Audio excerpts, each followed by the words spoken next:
Bien, vamos a ver eh, el tema referente a la enfermedad holandesa o mal holandés, o también conocido como el síndrome holandés, que es un fenómeno económico de crisis que se gesta desde la abundancia. Un fenómeno que de alguna manera nos ayuda a entender nuestra propia realidad, nuestra propia historia, nuestros propios eventos de crisis que venimos sufriendo desde 1982 y que no son muy distintos al que comenzamos a sufrir en términos de sus consecuencias, no de sus orígenes, pero sí de sus consecuencias a partir del 2014 y dentro del cual aún nos encontramos en un momento en el cual la emergencia sanitaria ha venido a agravar la situación, no a crearla.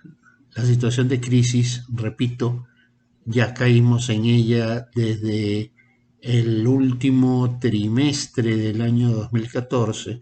Hoy simplemente la sobrellevamos, tratamos de salir de ella y se han pues unido dos eventos críticos, el uno de orden económico, el otro de orden sanitario, que tiene sus repercusiones también en la economía. Ese fenómeno que estamos sufriendo hoy, de alguna manera, es un fenómeno que no es nuevo para el Ecuador. En 1982 tuvimos el primer evento y el primer evento pues no es muy distinto en sus orígenes y en su forma a lo que hoy estamos pasando. El origen del nombre de la teoría mal holandés o síndrome holandés viene de sus creadores, el alemán australiano o australiano de origen alemán Warner Max Korten o Pierre Nerin, que es un economista de origen irlandés. Ambos estudiaron en Inglaterra, ambos se doctoraron en Inglaterra y son conocidos precisamente por sus trabajos sobre economía internacional, especialmente el trabajo que los llega a destacarlos es precisamente del que vamos a hablar, que es publicado por ellos en 1982 y que de alguna manera no solo retrata la situación que por los años 60 y 70 había pasado Holanda, sino que de alguna manera nos sirve como lente para ver nuestra propia realidad ecuatoriana. Lo que a fines de la sexta década del siglo XX, Holanda vivió en una enorme transformación estructural, fruto de el descubrimiento y explotación de ricos yacimientos de gas natural especialmente en sus costas. Un descubrimiento pues, que abriría la llave de flujos muy significativos de divisas, fruto que no solo aumentaron de manera explosiva las exportaciones totales de ese país, sino que también convertían a ese país en una zona privilegiada para los mercados internacionales financieros y de capitales, mismos que en esa época parecían responder a la pintura de un futuro de prosperidad sin límites. Mientras hubiese gas y mientras hubiese petróleo, bajo el supuesto de que los precios seguirían subiendo permanentemente, estábamos frente a un país cuya capacidad de pago pues aumentaba sin límites. Y eso lo volvía muy atractivo para los mercados, especialmente financieros.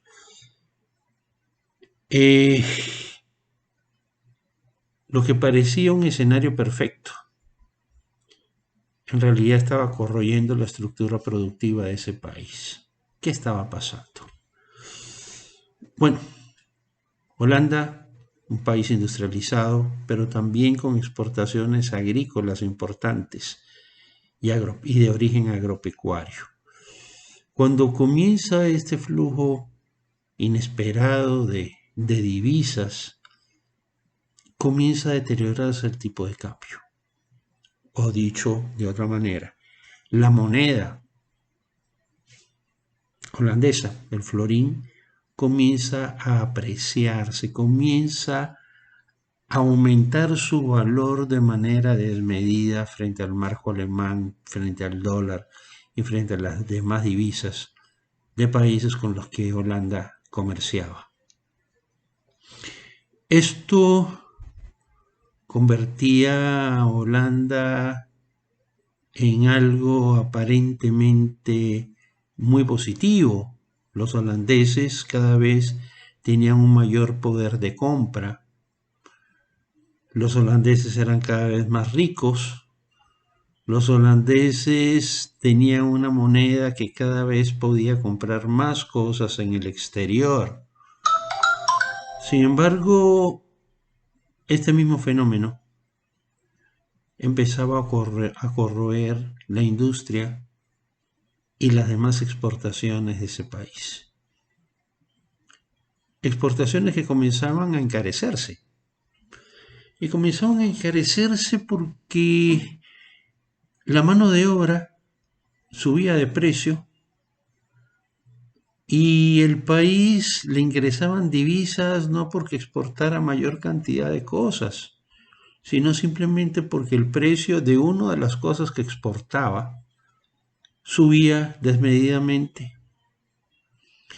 Entonces, mientras que las exportaciones totales se inflaban y el país se llenaba de dinero, los negocios locales, las industrias locales, los productores de bienes y servicios transables comenzaban a tener problemas. Iban perdiendo competitividad.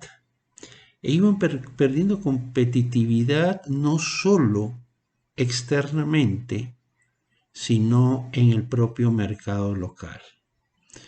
Para los holandeses comenzó a ser más barato comprar bienes importados que comprar bienes manufacturados en Holanda. Las ganancias de las empresas bajaban conforme la mano de obra subía de valor. Y el precio, pues no podía subir mucho. En otras palabras, los costos de las empresas iban subiendo, sus ingresos se estancaban y comenzaban a reducirse. Si subes los precios, no es que vas a vender más, te vas a quedar sin mercado. Si mantienes los precios, igual te vas a quedar sin mercado porque los bienes importados son más baratos. A la vuelta de poco tiempo, Holanda era un país con las condiciones perfectas para caer en depresión. Solo faltaba un pequeño detalle. Ese pequeño detalle era que el precio de su producto estrella cayera. Todo estaba perfecto.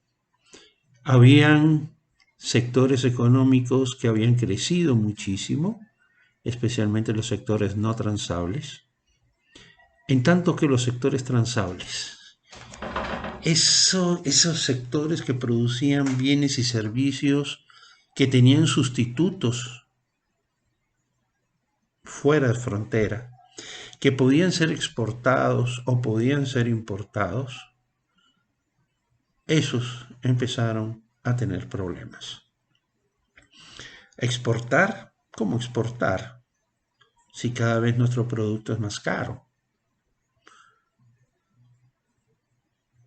No le podemos decir al consumidor: oye, sé patriota, compra productos nacionales, que es lo que siempre le decimos, ¿no?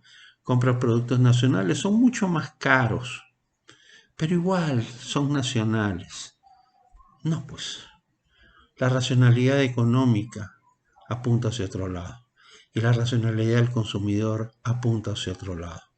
Si mis recursos, por más que hayan crecido, son escasos, yo compraré aquello que me permita la mayor utilidad con el menor costo posible.